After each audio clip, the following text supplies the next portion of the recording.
There are many ways to start a war. Sometimes it's over territory, sometimes it's over resources, and sometimes it's over who gets to be the patron god of a city.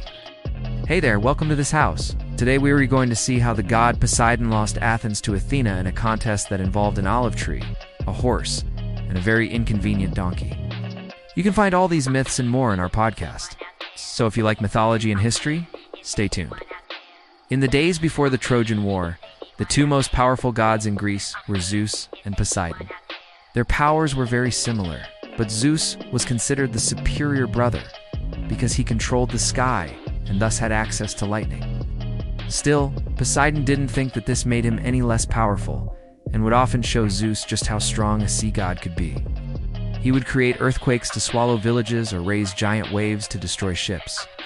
But when he did this, Zeus would always remind his brother of their father, Cronus, and how they both owed their freedom to him. When the Titans were defeated and the gods took over, Cronus was cast into Tartarus, the deepest part of the underworld.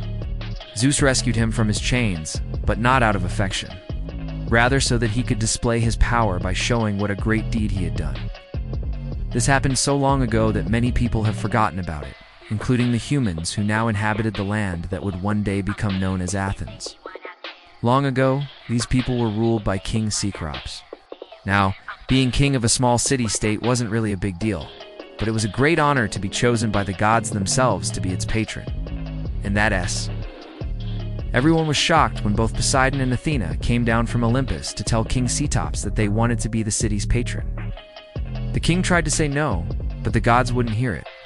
They demanded that he choose one of them, and they would each show him what they had to offer. The first thing that Poseidon showed them was a horse. It reared up on its hind legs, snorting smoke, and pawed at the ground with its metal shoes. Its mane flew around its head, and its eyes seemed to glow red in the daylight. This was no ordinary animal. This was a divine steed, one that could carry mortals across the sea in a single stride, bringing them anywhere they wanted in a matter of moments. But the king was a humble man, and he knew that such a creature would need a mighty hero to tame it. Who among his people was strong enough to ride it? More importantly, who was worthy of the god of the seas choosing them? So Poseidon left the horse there and went to the oracle of Delphi to ask her who was worthy to ride his divine steed. The oracle looked into her pool and saw the image of a man, his hair flowing behind him, a spear in his hand and a shield emblazoned with an owl on it. She told Poseidon that he would know him by his gear. And so the sea god returned to Athens to show the king the image the oracle had described. Now, Poseidon thought that the king would immediately understand who he meant. After all, only one man in the city had been seen wearing such a shield. The man's name was Theseus, and he was the son of Poseidon himself.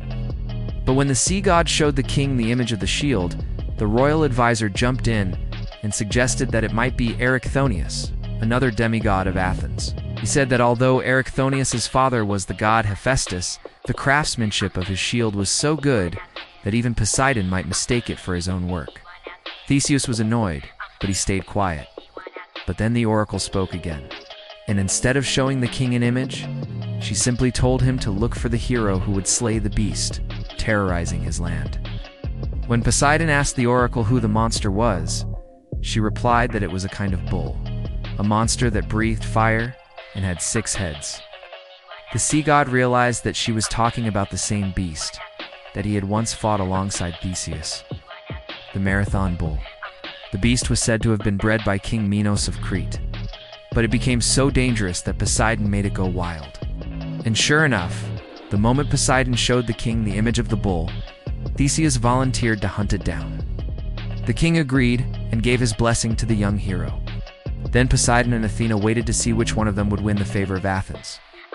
Theseus tracked the Marathon bull through the forest and finally managed to trap it in a cave.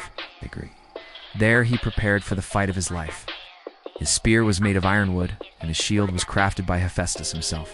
Also carried the club that had belonged to his grandfather, the great hero Theseus. Finally, the bull charged. The hero dodged and stabbed the beast in the shoulder. It squealed like a pig and charged again, but Theseus was ready. He swung his club and smashed the bull in the face. For a moment, the bull froze and blood poured down its muzzle.